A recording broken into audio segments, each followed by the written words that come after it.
Que o seu dia e a sua semana sejam repletos de bênçãos e paz. Sejam bem-vindos ao nosso encontro. Hoje, a gente vai mergulhar em um capítulo, olha, é um dos mais intensos e, eu diria até cinematográficos dos escritos proféticos. É o capítulo 19 de Jeremias. Para nos guiar, a gente está usando o texto bíblico da Nova Almeida atualizada e os comentários analíticos de Charles H. Dyer. E o nosso objetivo aqui é ir um pouco além do texto. Jeremias 19 não é só um discurso, né? É quase uma peça de teatro. Uma performance. Uma performance com um roteiro divino. A gente tem um profeta, uma botija de barro, um vale que servia de lixão. É uma imagem muito poderosa. Aí a grande questão que fica é, por que uma mensagem precisaria ser entregue de uma forma tão visceral, tão, francamente, sombria? Para começar, vamos para essa instrução que Jeremias recebe. Ela é incrivelmente específica. Não é só vai e profetize. Não. Muito detalhe. Por que isso? Então essa especificidade é a chave de tudo. Cada detalhe ali é um elemento cênico, sabe? Carregado de significado. Vamos começar pelo local. O comentário de Charles Dyer é muito claro sobre isso. O Vale de Ben Hinnom era literalmente o lixão de Jerusalém. O lixão. O lixão. Era para lá que a cidade mandava o seu lixo. O próprio nome do portão, o Portão dos Cacos, já sugere, né? Era o caminho usado para jogar fora cerâmica quebrada, refúgio, coisas inúteis. Nossa, então antes mesmo de Jeremias abrir a boca, a mensagem já começou. O cenário já está gritando isso, é sobre lixo, sobre o que foi quebrado e descartado. Exatamente. É uma preparação psicológica para o que está por vir. E não é uma mensagem particular secreta. De jeito nenhum. Ele é instruído a levar testemunhas. E não quaisquer testemunhas. Ele leva os anciãos do povo e os sacerdotes, ou seja, a liderança civil e a religiosa. Ah, isso é importante. Muito. Isso transforma a profecia num ato oficial, uma notificação formal entregue diretamente para os responsáveis pela nação.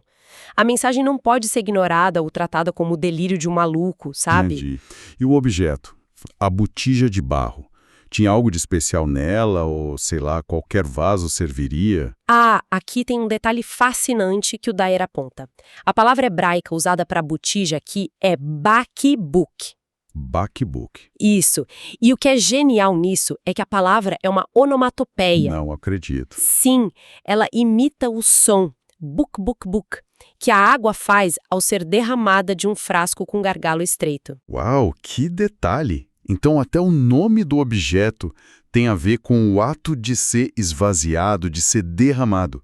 É um nível de detalhe poético impressionante. Sim, adiciona uma camada sensorial à profecia, não é um vaso qualquer.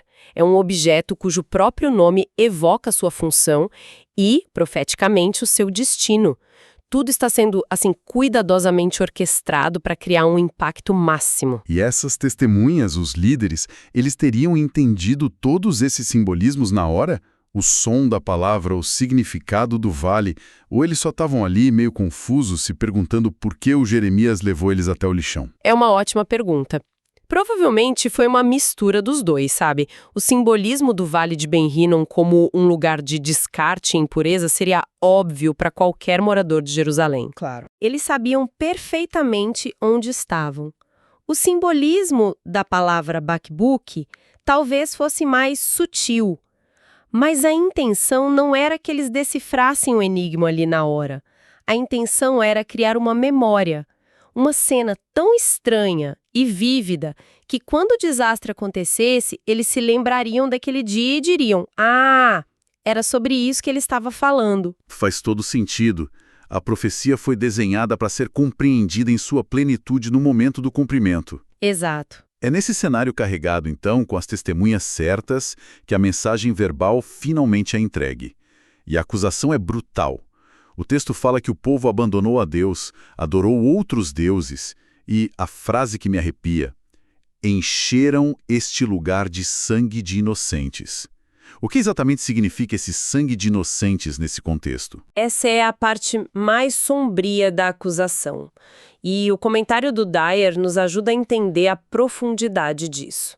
Não se trata só de injustiça social ou crimes comuns. A acusação aponta diretamente para a prática do sacrifício de crianças. Sacrifício de crianças? Sim.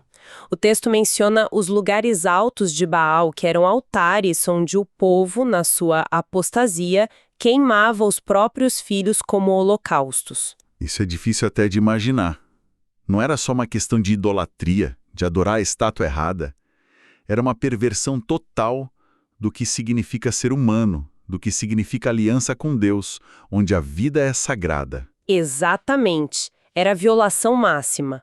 A aliança com Deus se baseava na vida e na bênção. O sacrifício de crianças era o oposto disso. Era entregar a promessa do futuro, os próprios filhos, à morte em nome de ídolos.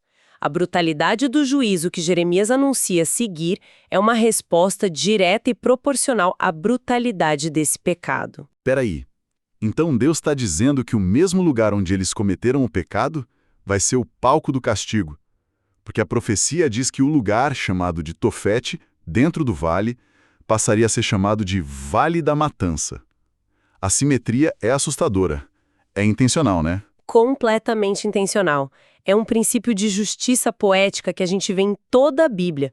O local da transgressão se torna o local da retribuição. Uau! Onde o sangue inocente foi derramado em rituais, o sangue culpado seria derramado em batalha. Isso elimina qualquer dúvida sobre o motivo do juízo. Eles não poderiam olhar para a carnificina e se perguntar por que isso está acontecendo com a gente. A resposta estaria debaixo dos pés deles. O próprio chão se tornaria um memorial do crime e da consequência. E as consequências listadas são terríveis. Derrota na guerra, os corpos servindo de comida para aves, a cidade virando motivo de zombaria. Mas tem um detalhe que se destaca pela sua crueldade: a profecia do canibalismo. O texto diz que durante o cerco inimigo, as pessoas comeriam a carne dos próprios filhos. Isso parece extremo demais. De onde veio essa ideia? Foi só para chocar? Não foi uma ameaça aleatória para chocar, embora com certeza tenha sido chocante. E aqui, o comentário de Dyer nos lembra de algo crucial. Isso se conecta diretamente às maldições da aliança. Elas foram escritas séculos antes nos livros de Levítico e Deuteronômio. Ah, então isso não é uma novidade de Jeremias. Já estava previsto. Exatamente. Em Deuteronômio 28, por exemplo, tem uma longa lista de bênçãos para obediência e maldições para desobediência. E uma das maldições mais severas, reservada para um nível máximo de rebelião, Era essa. Que durante um cerco militar, a fome seria tão extrema que o povo recorreria ao canibalismo. O que Jeremias está fazendo é anunciar que eles chegaram a esse ponto. A cláusula final do contrato, a consequência mais terrível, estava sendo ativada. Entendi. Isso muda tudo. Não é um Deus agindo com uma raiva impulsiva, mas a concretização de consequências que já eram conhecidas por eles há gerações. Precisamente, é o ponto final de um longo processo de decadência. E é isso que nos leva ao grande ato final da performance de Jeremias. Ok. A cena está montada, a acusação foi feita de forma brutal, mas a profecia não era só um discurso. Tinha essa ação física que selava tudo. E é aí que a coisa se torna inesquecível. Sim, depois de entregar toda a mensagem verbal, Deus dá a ordem final a Jeremias. Quebre a botija à vista dos homens que foram com você. Imagina a cena. O silêncio, a tensão e, de repente, o som agudo da cerâmica se estilhaçando no chão. Um ato súbito, violento e, o mais importante, irreversível. Não dá para consertar uma botija de barro depois de quebrada em 1000 pedaços. Não é como amassar um papel que você pode tentar desamassar. Uma vez quebrada, acabou. E essa é a mensagem. O ato dramatiza a profecia. Deus diz, por meio da ação de Jeremias, que ele quebraria a nação de Judá e a cidade de Jerusalém da mesma forma. Seria uma destruição tão completa que não haveria conserto. A cidade se tornaria impura como Tofete, o vale lixão, cheia dos corpos dos mortos. A imagem é de uma desintegração total. Isso me faz pensar no capítulo anterior, Jeremias 18, com a famosa imagem do oleiro. Lá, o vaso se estraga na mão do oleiro, mas ele pode pegar o mesmo barro e fazer um vaso novo. Aqui, no capítulo 19, a mensagem parece ser o oposto. Este vaso, uma vez quebrado, não pode ser refeito. É um ponto sem volta. É um contraponto deliberado e muito poderoso. O capítulo 18 fala sobre a soberania de Deus e a possibilidade de arrependimento e transformação. A nação era como barro nas mãos de Deus, que poderia ser moldado. Certo. O capítulo 19 é o veredito. A nação se recusou a ser moldada. O barro endureceu da forma errada, e a única coisa que resta é o juízo. A quebra da botija simboliza que a janela para o arrependimento, para ser refeito, como no capítulo 18, tinha se fechado. Mas a performance não termina no vale. Jeremias volta de Tofete, vai direto para o pátio da casa do Senhor, o lugar mais sagrado da cidade, e repete a mensagem para todo o povo. Por que fazer isso? Qual a estratégia? A estratégia é brilhante na sua abrangência. Primeiro, a demonstração simbólica e, de certa forma, privada para a liderança no vale. Eles foram as testemunhas oculares do ato profético, do trailer do que estava por vir. Eles viram o vaso quebrar. Eles viram. Não poderiam negar. Depois, Jeremias leva a mensagem verbal, agora despida do simbolismo, para o centro da vida pública e religiosa da nação.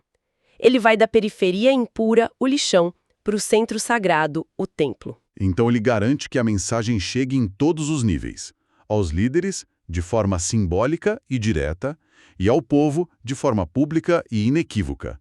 Ninguém poderia dizer, eu não sabia. Exatamente. A responsabilidade é distribuída. E o capítulo termina com um resumo sombrio da causa de tudo isso. Porque foram teimosos e não deram ouvidos às minhas palavras. Uma recusa persistente em escutar que levou a uma destruição persistente e irreversível. Então, no fim das contas, o que tudo isso significa?